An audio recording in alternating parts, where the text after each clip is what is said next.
최근 부동산 카페에서 화제가 된 질문이 있었습니다. 10년 후 서울에서 가장 발전할 지역은 어디일까요? 라는 질문이었는데요. 용산, 잠실, 목동, 양재, 성수, 그리고 내가 사는 곳 같은 댓글이 엄청 달렸습니다. 10년이라는 시간은 정말 긴데요. 그 사이에 정책도 바뀌고 경기 흐름도 달라지니까 확실하게 여기가 1등이다 라고 정하기는 참 어려운 것 같습니다. 그래도 현재까지 예정된 관련 계획들을 토대로 발전 가능성이 높은 곳들은 뽑아볼 수 있는데요. 잠실, 압구정, 반포, 또 물론 좋은 지역이지만 이번 영상에서는 용산, 성수, 수서, 삼성동 이 4가지 지역을 뽑아보고 싶습니다. 자, 어떤 가능성이 있길래 이 지역을 뽑아봤을지 들어보시죠. 안녕하세요. 3번 이지선 대표입니다. 여러분의 시간을 소중하니 바로 본론으로 들어가 보겠습니다. 용산부터 먼저 이야기를 해볼게요. 용산은 용산공원을 기준으로 동서남북 4방향이 동시에 움직이는 곳인데요. 동쪽은 고급 주거가 발달될 곳이에요. 구 유엔사 수송사 부지 개발에 더 파크 스위트가 붙죠. 시작에선 평당 2억 전망까지 거론됩니다. 서쪽은 모두가 아는 용산 국제업무지구가 있는데요. 용산역 정비창 부지를 일과 주거, 여가가 결합된 수직도시로 바꾸려는 메가 프로젝트고 규모가 약 15만 평급으로 엄청나게 넓습니다. 거기에 북쪽은 남산과 서울역에 접경해 있고 남쪽은 한강변 대규모 재건축 벨트가 받쳐져요. 와, 용산 장난 아니네요. 이 사방으로 개발이 있는 거잖아요. 그런데 용산공원을 기준으로 말하신 이유가 있어요? 제가 이 용산공원을 기준으로 동서남북으로 설명드린 이유는요. 용산공원이 서울 내 최대 녹지 지역이 될 예정이기 때문인데요. 메인 포스트와 사우스 포스트가 단계적으로 열릴 계획인데 이 공원이 열리면 주거, 업무, 그리고 여가 가치가 동시에 올라갑니다. 여기에 GTX B가 여의도, 용산, 서울역을 묶고 신분당선 연장으로 강남과 용산 연결이 강화됩니다. 거기에 공항철도 연결까지 붙으면 국제업무지구 인천공항 직행이 생기게 되니까 교통적으로 엄청나게 좋아지게 되는 거죠. 와, 그렇게 되면 진짜 예전과 완전히 달라지겠네요. 네, 물론 그럴 거예요. 하지만 변수가 없는 건 아닙니다. 속도와 순서가 관건이죠.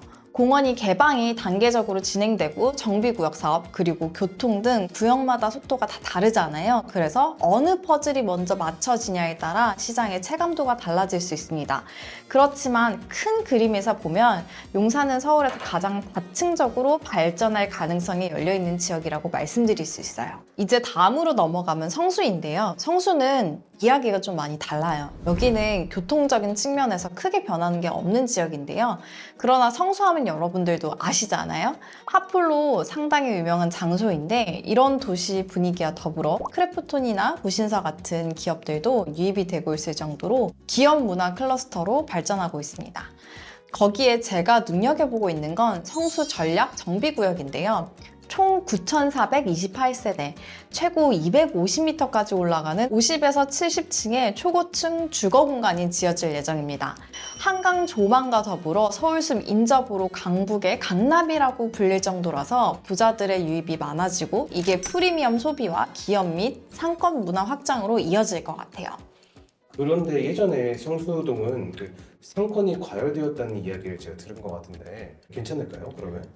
그게 리스크가 될 수는 있어요. 젠트리피케이션이라고 하죠. 가로수길과 같은 상황이 벌어질 수도 있는 건데요.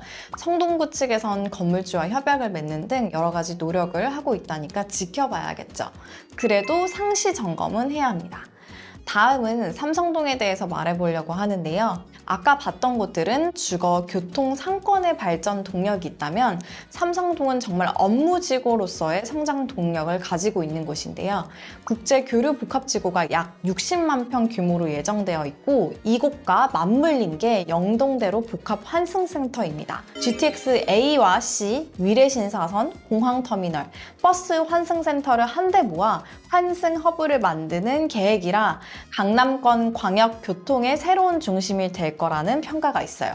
그리고 현대차 GBC는 105층 단일 안에서 54층 3개동으로 재조정되었지만 1만 명 이상 상주 가능한 업무 호텔 문화 복합이라는 본질은 같습니다. 저는 삼성동에 투자한다면 아파트보다는 빌딩 같은 업무 시설에 투자하시는 게 더 좋은 방안이라고 생각합니다. 마지막은 수서입니다. 여기 그래서 이야기가 가장 많아서 말씀드리는 곳인데요. 물론 개발 규모 면에서 상대가 안 될 정도로 작고 무엇을 투자하느냐에 따라 성과가 많이 차이날 지역이긴 하지만 2029년까지 큰 프레임으로 한국철도시설공단, LH, 신세계, 한화, KT 에스테이트 등이 참여하는 복합도시 프로젝트에다가 강남구 남동부라서 성남, 미래와도 맞닿고 테헤란로까지 20분 내외 접근이 가능하면서 강남 대비 가격 메리트가 있는 곳입니다. 이미 3호선 수인분당선, SRT 그리고 GTX-A가 돌아가고 있고 KTX-T, 수서 광주선, 미래 과천선이 더해지면서 총 7개 철도망을 묶게 됩니다. 이 수서도 교통하는 진짜 끝내주게 되겠네요. 네, 맞아요. 그리고 그것뿐만 아니라 수서역 환승센터에 1조 2천억 원이 투입되는데요. 이렇게 생긴 건물들이 지어질 예정인데 지하 9층, 지상 26층 규모의 상업 업무 숙박 복합이고 신세계 백화점이 2027년에 오픈 예정입니다. 교통 호재만 있었다면 이곳을 추천하진 않았을 거예요. 교통에 이렇게 상업 공간이 결합되면서 지나가는 곳에서 머무는 곳으로 바뀌기 때문에 전 여기에 메리트가 있다고 보는 거거든요. 거기에 주거 공간도 시간이 지남에 따라 채워지거나 재개발, 재건축들이 들어가게 되면 이것도 상당히 발전 가능성이 높은 지역 중 하나라고 생각합니다. 카페에서 그 잠실, 압구정, 반포 얘기도 많던데 그런 곳은 어떻게 생각하세요?